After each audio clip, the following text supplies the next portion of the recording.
So hello বন্ধুরা, আমি রণব। আজকের এই ভিডিওতে যেমন তোমরা টাইটেল থেকে বুঝতে পারছো যে আমরা ডিসকাস করব আইবিপিএস আরআরবি ক্লার্ক 2024-এর এক্সপেক্টেড কাট অফ কী হতে পারে। তো এবার এক্সপেক্টেড কাট অফ 2024 বোঝার আগে আমাকে বুঝতে হবে যে লাস্ট 6 ইয়ারে কাট অফের ট্রেন্ডিং কী কী আছে, কত ট্রেন্ড হয়েছে। তো দেখা যাক অ্যানালিটিক্সে এখানে যে কাট অফটা আমরা কম্পারিজন করব সেটা general category cut off comparison করব এবং 2023 থেকে 2018 অবধি দেখবো যে কী কী ছিল।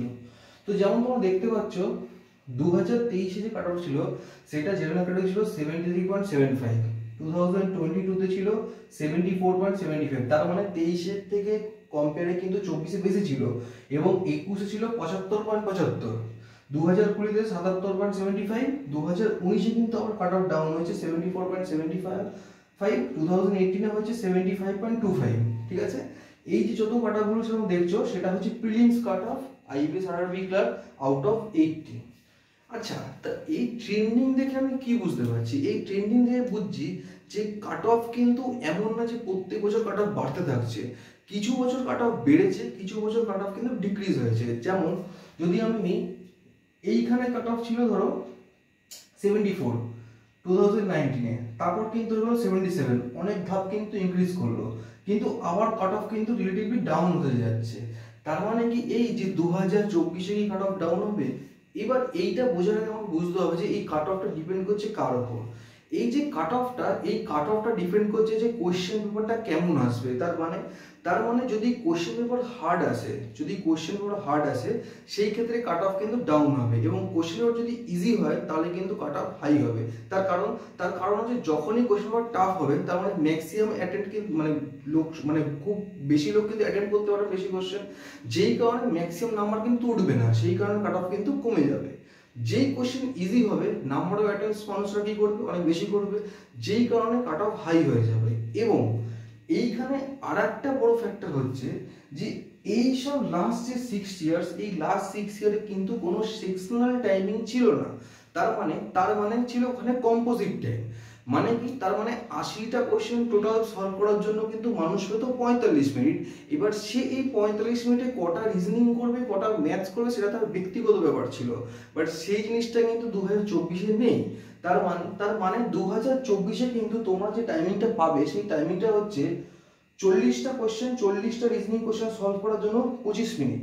তার মানে রিজনিং এর ক্ষেত্রে কিন্তু টাইমিং ফিক্স করে দেওয়া হচ্ছে 25 মিনিটে তোমাকে 40টা কোশ্চেন সলভ করতে হবে এবং 20 মিনিটেই তুমি 40টা কোশ্চেন সলভ করতে পারবে।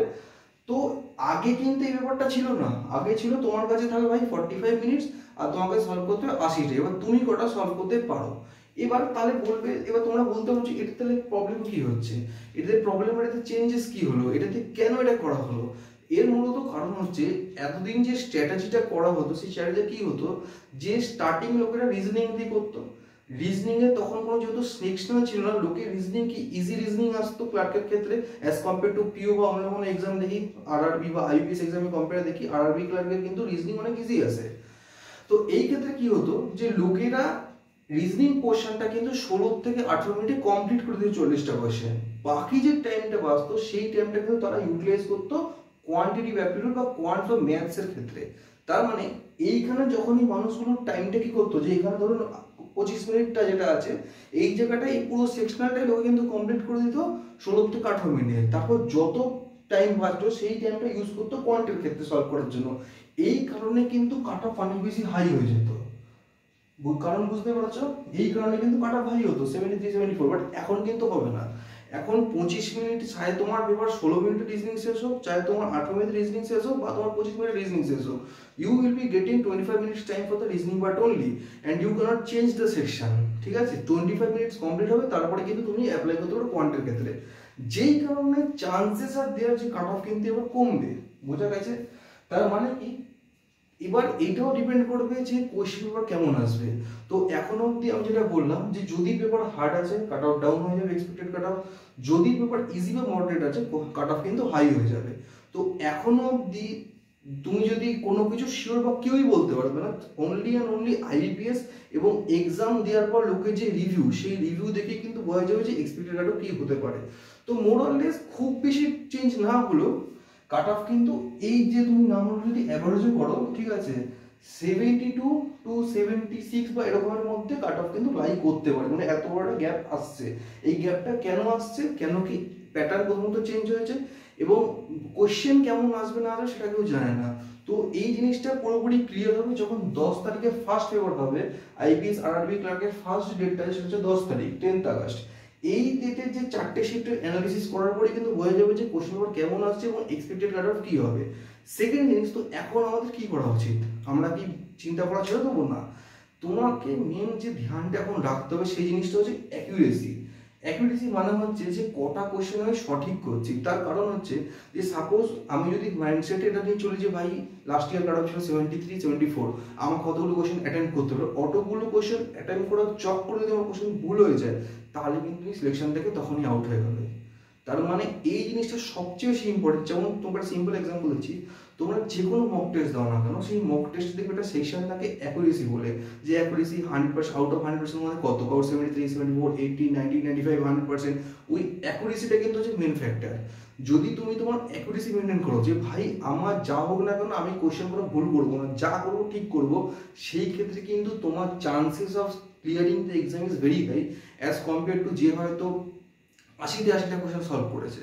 তার মানে ধরো যে হয়তো 80টা সলভ করেছে কিন্তু তার প্রচুর ভুল হয়ে গেছে, সে কিন্তু অলরেডি গেম থেকে আউট হয়ে গেল।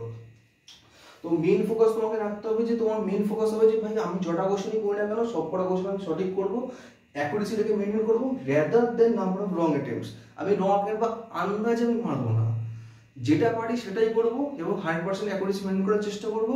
এবং আন্দাজে জিনিসটা কিন্তু মারবো না, চাই কিছুরই হয়ে যায়। আন্দাজে মারলে যদি ঠিক হলো তো 1 মার্কস পেলে, যদি ঠিক না হয় তাহলে কিন্তু -1/4 ডিরেক্ট হয়ে যাবে, ঠিক আছে? তো এটাই ছিল একটা অ্যানালাইসিস, যেখানে ক্ষেত্রে তোমরা দেখতে পাবে যে লাস্ট কিছু ইয়ার্সে কাট অফ ট্রেন্ডস কি আছে না আছে, এবং এইটা যে অ্যাকচুয়াল যেটা তুমি সত্যি কথা বলতে গেলে এই মুহূর্তে কেউ বলতে পারবে না ইউটিউবের যে কাট অফ কত হয়ে চলেছে, কারণ প্রথমত প্যাটার্ন চেঞ্জ হয়েছে। এই প্যাটার্ন চেঞ্জ কিন্তু অনেক ইম্প্যাক্ট করবে, ঠিক আছে? তার কারণ আগে যে লোকে যে সুবিধা বা টাইম বাঁচিয়ে অন্য জায়গায় সেই টাইমটাকে ইউজ করতো, এই জিনিসটা কিন্তু এবার হবে না, যেই কারণে 110% কাট অফ ডাউন হবে। এবার অ্যাজ কাট অফ ডাউন মানে এই না যে 73, 60 কাট অফ চলে যাবে, তা হবে না, মোটামুটি রেঞ্জটা ভ্যারি করবে। এবং এটা পুরোপুরি ডিপেন্ড করছে 10 তারিখ পরীক্ষার পর যে কি হবে। তো যদি তোমাদের অ্যানালিসিসটা ভালো লেগে থাকে তুমি লাইক করতে এবং শেয়ার করতে হবে। আরও একটা জিনিস, তোমাদেরকে বেস্ট অফ লাক পরীক্ষার জন্য 10 তারিখে আমি অ্যানালিসিস ভিডিও আনবো প্রত্যেকটা শিফটে, তো তোমরা চাইলে দেখতে পারো।